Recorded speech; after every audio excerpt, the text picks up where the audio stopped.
Picture organized crime in your head for a second. I am willing to bet you're probably imagining smoke-filled back rooms, right? Guys in fedoras talking with these gravelly voices, or maybe heavily armed cartel kingpins operating out of some jungle fortress. Right. Yeah, that's the classic image. Exactly. We have this tendency to view it as this very binary world. You know, good guys and bad guys, cops and robbers.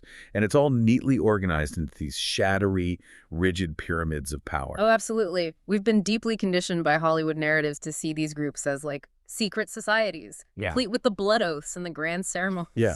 But what if the reality is closer to a corporate boardroom? Yeah. Or like a completely decentralized network of freelance computer hackers? Or, Sure. and this is wild, even an itinerant barber wandering from town to town in Ming Dynasty China. It is a really jarring shift in perspective, isn't it? Going from a mafia don to a wandering barber.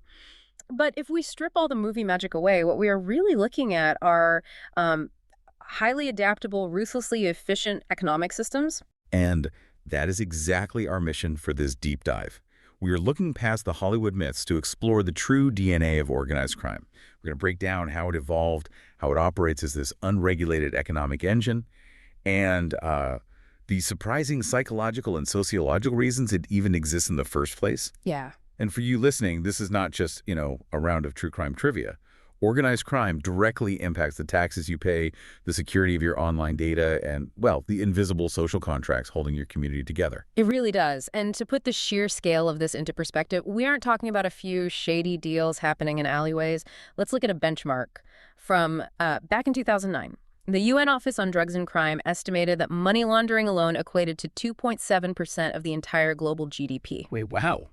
Yeah. We are talking about roughly 1.6 trillion US dollars moving silently through the legitimate financial system in a single year. I mean, I need to stop you right there because $1.6 trillion in a single year is a number so large it almost loses its meaning. It's massive. That is the GDP of an entire industrialized nation, entirely off the books, just in money laundering.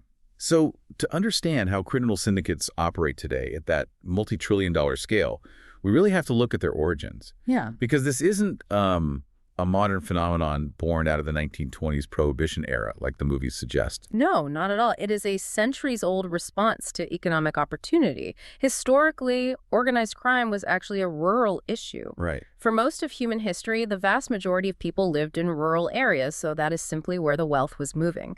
You had pirates, highwaymen, bandits attacking trade routes purely because they were following the capital. Okay, so they just went where the money was. Exactly. And if we look at, say, Ming and Qing Dynasty China, we see the emergence of a highly sophisticated criminal network that was completely centered around fences. Like the receivers of stolen goods. Right, the fences. Because a bandit can steal goods on a trade route all day long, but without a fence to convert those goods into cash or, other usable resources, the theft is economically useless. Right, you can't exactly walk into a local village and barter with a stolen horse without drawing a ton of attention. Exactly. The fences were the essential liaisons bridging the gap between the violent criminal underground and polite, everyday society. Okay, let's unpack this. Because the specific types of fences they used are just brilliant from a logistical standpoint. Oh, they were very clever. Like, butchers were prime receivers for stolen livestock. Animals were incredibly valuable commodities in Ming China, but they were also easily identifiable by their owners. They had, specific markings. Right, brands or specific traits. Yeah. So a thief steals a cow, takes it to a corrupt butcher, and once that animal is slaughtered and cut up, the evidence is literally destroyed. It's completely untraceable meat. So a Ming Dynasty butcher hiding stolen cattle is basically the 15th century equivalent of a modern chop shop for stolen cars. Yeah, the underlying mechanism is identical. It is all about anonymizing stolen assets to reintegrate them into the legitimate market. And what's fascinating here is how these early networks relied on the floating populations of society to function. Floating populations? Yeah, transient workers. You had itinerant barbers, for example, because their trade required them to travel constantly from town to town. They acted as the perfect spies and information brokers. Oh, wow. Yeah, they were gathering intelligence on which merchants were traveling with silver or which local magistrate was easy to bribe, Yeah. and then they sold that information to criminals looking for wealthy targets. So they were basically the intelligence wing of the operation. Precisely. You also had tea house owners and innkeepers who provided safe houses and broker deals in the back rooms. All of these figures existed in the liminal spaces. The liminal spaces, right? Yeah, they lived on the fringes of respectable society, operating in transient areas where governance was incredibly weak and people were just constantly moving. So as human populations began to concentrate, we see this shifting from those rural trade routes into the growing industrializing cities, right? Yes, exactly. By the 19th century, we get the Victorian underworld in London. And this is where the modern template really starts to take shape. We start seeing distinct ranks within criminal groups. The hierarchy starts forming? Right. We see argot, which is a specialized criminal slang used to identify who is in and who is out, while obviously confusing the police. And we see the rise of real organizing bosses, like Adam Worth. Oh, the Napoleon of crime? Yeah, exactly. He was nicknamed the Napoleon of crime. He actually inspired the character of Professor Moriarty in the Sherlock Holmes stories, because he wasn't out there picking pockets himself, you know? He was the web weaver. He managed the big picture. Yeah, he financed the operations, organized the bail money, and mapped out the scores for specialized teams. And we see a similar structural evolution happening in the United States around the exact same time, but adapted to its own geography. Right, the Wild West. Yeah, during the Old West, the prevailing myth is the lone gunslinger robbing a train. But the reality is that you had complex syndicates like the Cochise Cowboys. Oh, I've heard of them. Yeah, they were running massive operations, smuggling stolen cattle back and forth across the Mexican border. And they were utilizing those same liminal spaces we saw in Ming China. Those poorly controlled borderlands. Exactly. Places where the rule of law simply couldn't reach and jurisdictions clashed. If a posse chased them, they just crossed an invisible line on a map and suddenly the law had no authority. Organized crime historically thrives wherever the state's reach is shortest. That makes total sense. Yeah. But if we look at how these groups grow organically in these weak fringe spaces, whether that's a Victorian slum or a dusty border crossing, it forces us to reevaluate how they're actually structured today. I mean, I have a hard time buying the standard Hollywood narrative of the all-powerful boss sitting at the top of a perfect, clean corporate ladder. Well, the corporate model is what we see in movies because it's incredibly easy to narrativize. You know, it gives the audience a clear villain at the top. Right. It implies a complex authority structure, a strict division of labor, written rules. But for a criminal organization operating in the real world, that bureaucratic model is completely unworkable. It has fatal flaws. Yeah, because keeping written records, which any bureaucracy needs to function, is a massive security risk. It is essentially building a roadmap for prosecutors to follow right to your front door. Exactly. And it's more than just the records. Top-down communication in a strict, rigid hierarchy means that if lower levels are infiltrated by law enforcement or, if someone flips and cooperates, the entire upper echelon of the organization is suddenly jeopardized. Like a house of cards. Right, a house of cards effect.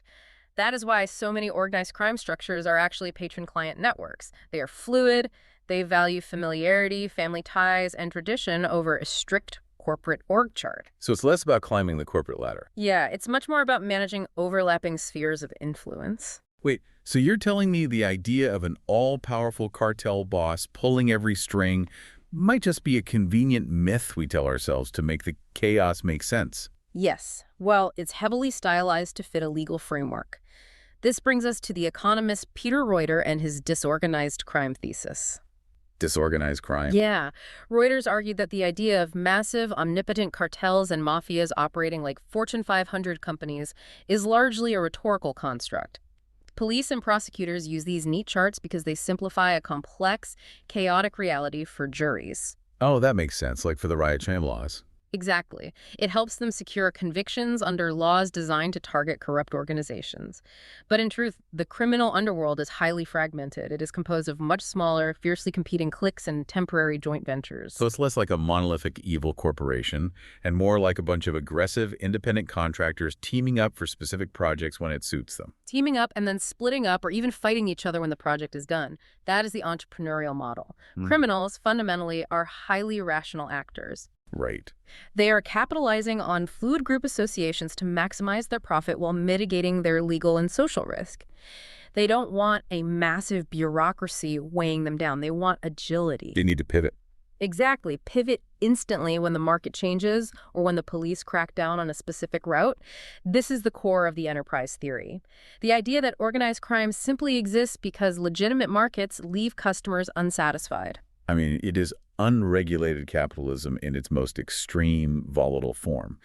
If there is a massive public demand for something, whether that's narcotics, weapons, or illicit services, and the state bans it, the state hasn't eliminated the demand. No, not at all. They've just created a highly lucrative market vacuum. The syndicate steps in to fill that void, accepting the extreme risk of prison or death in exchange for astronomical profit margins that, frankly, legitimate businesses could never dream of. And because these groups are essentially illegal corporations filling market voids, their activities inevitably spill over into the legitimate economy. Well, sure. Remember that $1.6 trillion figure? They have to launder that money. They cannot just keep it under a mattress. So they set up a vast array of front businesses. And the fronts they use to wash this money are wild. You look into the mechanics of this, and it is way beyond the stereotypical waste management company or like a mob-run pizza parlor. Oh, definitely. Criminal syndicates are running tattoo parlors, daycares, zoos.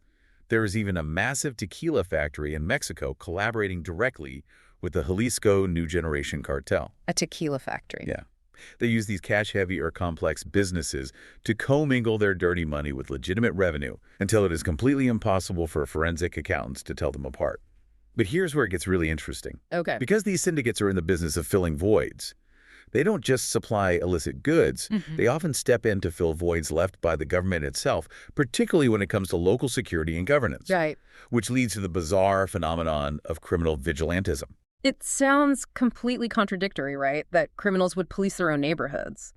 But from an economic standpoint, it is a very calculated move. Criminal syndicates often act as community police. How does that work in practice? Well, in many marginalized or deeply impoverished neighborhoods, the residents heavily distrust actual law enforcement, or, the police simply don't respond to calls. The state has failed to protect them, so the local gangs step in. They become the police. Exactly. They will actively punish muggers, bullies, or domestic abusers operating in their territory. They will sometimes even hold their own makeshift trials for offenders to publicly demonstrate their brand of justice. It's like a twisted homeowners association. It's an HOA that fixes the potholes on your street and physically runs off the local burglars, but then they demand monthly extortion money from your small business and use horrific violence to enforce their neighborhood watch rules. That's a dark way to put it, but yeah. And to understand why a community would ever accept that kind of coercive arrangement, sociologists point to social disorganization theory and this concept called anomie. Anomie. What's that? Anomie is a societal state of normlessness. When the state completely fails to provide security, legitimate avenues for financial success, or even basic social order, a massive vacuum of authority is created. The community feels abandoned. So they're desperate for any kind of order. Yes. The syndicate steps into that vacuum and creates its own twisted stability. They establish a new set of rules and norms that, while very violent, are at least predictable. And the examples of this playing out in reality are just fascinating. In the U.S. prison system, you have massive prison gangs. Yeah. Groups that are heavily involved in narcotics trafficking and extortion inside and outside the walls. Right. Yet they will actively target and physically harm inmates who commit crimes against children or the elderly. Or look at rescuing. Oh, the animal welfare group. Yeah. It's an animal welfare organization where heavily tattooed outlaw biker gang members volunteer their time to physically break up illegal dogfighting rings and rescue abused pets. Right. It builds this intense local loyalty. We see this dynamic scale up to a geopolitical level, too. Look at the origins of modern piracy off the coast of Somalia. Oh, that's a great example. The local Somali economy relied heavily on coastal fishing. But when the central government collapsed, foreign commercial vessels began illegally overfishing those waters and dumping toxic industrial waste off the coast, destroying the livelihoods of the locals. And the state couldn't stop it. Exactly. So Somali fishermen initially armed themselves and formed pirate syndicates to attack those foreign vessels simply to protect their own waters. The crazy part is, marine biologists actually noted that the local fishery began recovering because the pirate activity was so intense it kept the massive foreign trawlers away. Wow. And when syndicates start acting as the defenders of their territory or their demographic, it inevitably leads to clashes with political or ideological groups. Like, historically speaking, just looking at the facts, Jewish mobsters like Meyer Lansky and Bugsy Siegel were tapped by their own communities to forcefully break up and physically attack Nazi Bund meetings happening in the U.S. before World War II. Right. And during the Prohibition era, various ethnic gangs had incredibly violent street confrontations with the Ku Klux Klan, who were basically acting as militant enforcers of alcohol prohibition. And even in much more recent years, gangs like MS-13 have violently clashed with the Minuteman Project, which is a far-right paramilitary group. In that specific case, the gun was using violence to protect their highly profitable human smuggling routes across the U.S.-Mexico border from vigilante patrols. In all of these instances, the political ideology is completely secondary to the syndicate's core motivation. The syndicate is acting to protect its business interests, its community base, or its geographic territory from an external threat, specifically when they feel the state is unable or unwilling to intervene. It's all about protection of their assets. Yes, and it is an incredibly effective strategy because it ingratiates them with the local population. A neighborhood that feels protected by the syndicate is a neighborhood that provides them with cover, silence from the police, and a steady stream of willing recruits. Which brings us perfectly into the psychology of the syndicate. Understanding how these groups govern their communities brings us to why individuals are so willing to join them in the first place. I mean, if you were growing up in one of these neighborhoods, how does a regular person get pulled into this life? Well, one of the most prominent frameworks for understanding this is the queer ladder of mobility, which is also known as ethnic succession. Ethnic succession, okay. The theory suggests that marginalized groups, often recent immigrants or heavily disenfranchised demographics, use organized crime as a ladder to attain wealth, status, and political power when the legitimate legal avenues to success are blocked by the dominant society. So if the front door to the societal dream is padlocked, they're going to kick in the back door. Exactly. And once that back door is kicked open, social learning theory takes over. Criminality isn't an innate trait. It is learned through association. Right. If a young person grows up in a heavily disorganized neighborhood where the legitimate role models, the teachers, the factory workers, are struggling and crushing poverty, but the local syndicate boss is driving a luxury car, handing out turkeys on Thanksgiving, and commanding absolute respect, well, the choice seems completely obvious to them. They just emulate what looks successful. Yes. Violence and extortion become normalized. They aren't seen as aberrations. They are seen as a valid countercultural authority. But this is where we are witnessing a massive, profound evolution in real time. Because for centuries, that social learning required close physical proximity. You learned how to be a criminal from the guys standing on your street corner. You saw it happening. Yeah, you learned by watching the enforcer collect debts at the local bar. But today, the frontier of organized crime is the cyber frontier. We are seeing a massive paradigm shift away from street-level rackets towards identity theft, massive internet fraud, and cyber warfare. The whole landscape is changing. We are talking about what the Pentagon calls the fifth domain of warfare. Criminal groups aren't just smuggling contraband.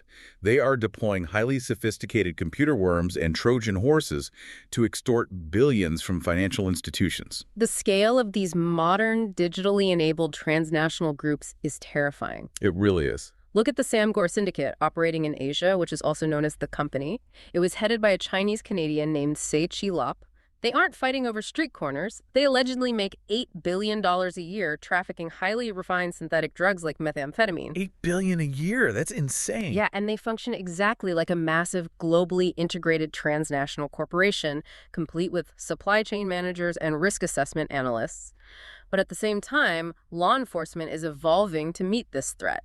Right. They are moving away from just kicking down doors and are heavily utilizing computational approaches, using artificial intelligence and big data to track sprawling online prostitution networks and to run predictive models on urban crime. The entire battlefield is digitizing.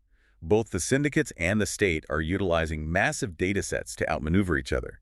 But I have to ask, if the modern gangster is just a hacker sitting in a basement deploying a computer worm, do they still have that same social learning and countercultural loyalty? Or is it just pure detached greed now? If we connect this to the bigger picture, it is undeniably a profound psychological shift.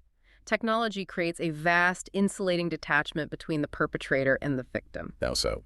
Well, when a syndicate operates a protection racket in a physical neighborhood, there is a visceral face-to-face interaction. The criminal sees the fear in the shop owner's eyes. They are deeply embedded in the community's social fabric, for better or worse. Right, there's a human element. Exactly. But when a hacker deploys a ransomware attack that shuts down a hospital's life-saving computer system from 3 continents away, that physical reality is completely absent. It completely changes the psychology of the offender. Because they don't see the damage. Yes. It relies far less on neighborhood loyalty or the physical intimidation of a rival gang, and much more on exploiting global vulnerabilities with absolute clinical detachment. So what does this all mean? We started by picturing the Ming Dynasty barber quietly selling secrets about traveling merchants. We moved through the Victorian masterminds and the Old West cattle smugglers, all the way to entirely decentralized cyber syndicates generating billions of dollars without ever holding a gun. It's a huge journey. It is. And if there's one through line to take away from all these sources, it is that organized crime is not a static monolith. It is a constantly mutating organism. It is driven purely by entrepreneurial opportunism. And it is crucial to understand that organized crime is not an anomaly. It is not simply a breakdown of the system. In many ways, it is a feature of it. It highlights exactly where our legitimate systems are failing. Right. Whenever a system, whether that is a global financial economy, a local city government, or a massive internet network, leaves a gap or fails to satisfy a demand or fails to protect its vulnerable people, organized crime will instantly evolve to fill it. It always does. It is the ultimate opportunistic infection, always finding a way to thrive in those liminal spaces we keep leaving behind. And that rapid adaptation is only accelerating, which actually raises an important and frankly unsettling question for you to think about as we wrap up. Oh boy. Okay. We've discussed how law enforcement is starting to heavily use AI and big data to predict crime and track these vast networks. But what happens when the syndicates start fully integrating their own AI? Oh, man. If organized crime is fundamentally about rational choice, the cold calculation of maximizing profit while minimizing risk, what does the future look like? That's terrifying. Imagine an algorithm optimizing illicit global supply chains in real time, instantly laundering money through millions of untraceable crypto microtransactions, and autonomously deploying cyber extortion to rival networks, all without a single human ever giving an order. Will the future crime boss even be human? Wow. And just like that, the image of the smoke-filled room and the gravelly voice guy in a fedora is completely gone. Long gone. Replaced by a cold server rack silently running code in the dark, adapting faster than any human law enforcement agency ever could. It really makes you look at the invisible digital networks running our world a little differently. Thanks for taking this deep dive with us.